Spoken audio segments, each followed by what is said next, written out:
So guys, today back from a video on the channel. Today I'm going to be looking at the predictor team plus tactics for the Newcastle United versus West Ham game. If you haven't watched the looking at West Ham video that I recorded yesterday, make sure to go and watch it. And in this video it's all about Newcastle. I'm recording this on Wednesday as I did on looking at the West Ham video, and we've obviously just beaten Burnley.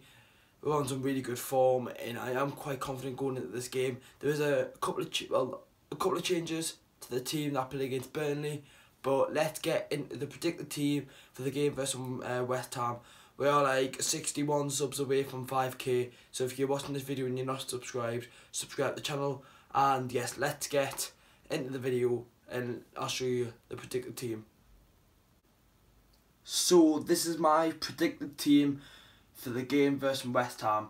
In goal, Martin Dubravka, right wing back DeAndre Yedlin, left wing back Antonio Barreca, three centre backs Fabian Shaw, Jamal Lascelles and Florian Lejeune, two centre mids Isaac Hayden and Longstaff, right mid Richie, left mid Almiron and striker Salomon Rondon.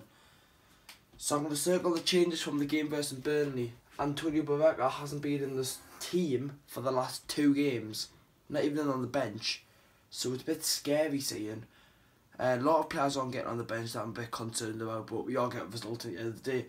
Yedlin, who came off and Mankiw came in, don't know why that was, but hey-o. And that's it, because from Barreca coming in left back, that moves Richie a lot more forward, and that takes Perez out of the team. So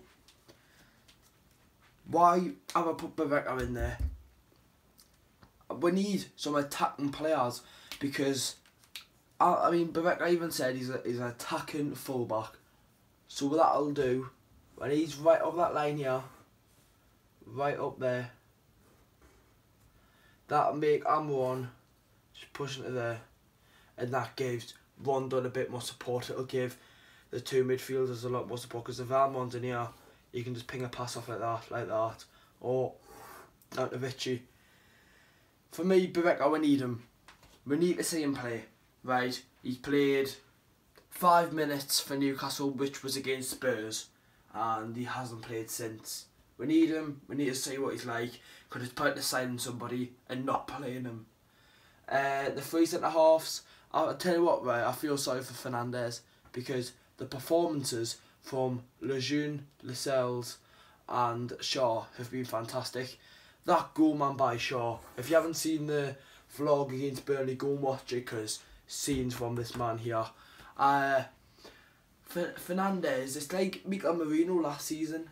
Shelvey and Diome rocked that midfield, and it was so hard for him to get into the team, and it's like that with Fernandez at the minute, because it literally is that. He came in, he's done really good at the start, that was like Merino, and then when injuries or something happened, because Merino got injured, Diome and Shelvey were up in the midfield, and that's like what happened here. Lejeune came in, he took his spot. Obviously Lascelles did the captain, and Shaw came in and took his spot. 2 centre midfielders, Isaac Hayden, Shaw, Longstaff. I don't know how Hayden has came into the team and how he's performed, because against Burnley, for me, he probably was man of the match. He was trapping back in this position, helping the defenders. He would push up to the right, helping the defenders there. I don't even know how it started, because he wants to leave the club, as we all know. He wants to leave the club, and I think he still wants to leave the club, but he's just getting on with his job. But like I said in the predicted team video versus like Huddersfield last week, I reckon he's doing this to try and get a transfer. And I hope he doesn't go to a Premier League side. I hope he goes to a high championship side. But Isaac Hayden for me has been fantastic. And this man got his first Premier League goal yesterday. Well, I'm recording this Wednesday. What a goal.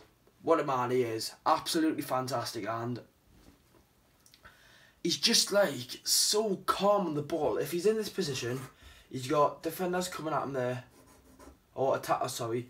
He can just play it back. Or he could just turn out like there and play that ball down there. He's so good, Longstaff. And defensively as well, he puts a shift in for you, and Longstaff for me has to start. Now on to the two wingers, right? Richie has played in this position for the last 2 to 3 months, and he's been great every single game, but let's put him like a lot more higher up the pitch. We know that Richie, we bought him as a right midfielder. He gets right up this line here. I don't know what's happened to the pen, like. Gets out up here and he gets balls in the box. He's got a great cross on him, and even when he's left wing back, he always gets into this position here, but he always works himself back. He gets to here, and what I like about him, he shouts on the field. You can hear him from where I sit, right? You can hear him screaming. It's like mad. But let's get Richie in a lot more attacking position to see what he can do. Obviously, Miggy on the left hand side. He wasn't as good as he was against Huddersfield, but let's get his first away day start and say what he's about. And as we all know, Salon 1-0 up top. For me, right, Rafa, Yoshinori Muto has got to be on the bench because Hosselu, right, I said this to Josh, right, if you put Muto on the bench, right, and Hosselu on the bench, Hosselu, Rondon are two similar players, but if you've played Rondon for 60 minutes against West Ham, they're used to how he plays in defence. If you bring on Muto, that's a complete different change. Rondon holds the ball up in this position here, right?